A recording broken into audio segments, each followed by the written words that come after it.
राष्ट्रपती उपराष्ट्रपती अशा संविधानिक पदाच्या निवडणुकीत सत्ताधारी घोडेबाजार करत असतील तर तो रोखणारा कायदा करावा असं सामनानं म्हटलंय।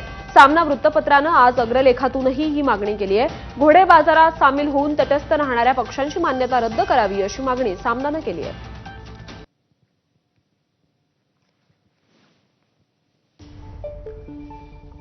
सामनाच्या अग्रलेखात काय म्हटलंय आपण बघतोय। नवे उपराष्ट्रपती राधाकृष्णन यांच्यावर निष्पक्ष काम करण्याची, लोकशाही आणि संविधानाचा सन्मान राखण्याची जबाबदारी आहे।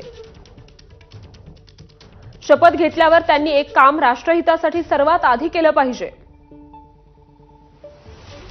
ते म्हणजे राष्ट्रपती उपराष्ट्रपती अशा संविधानिक पदाच्या निवडणुकीत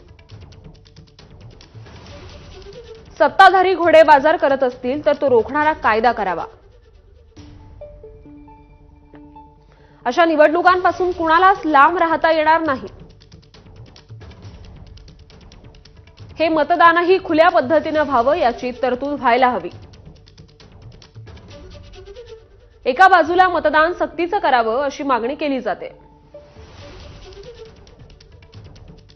पण संसदेत निवडून आलेले पक्ष घोडेबाजारात सामील होऊन तटस्थतेचा सौदा करून मतदानावर बहिष्कार टाकतात।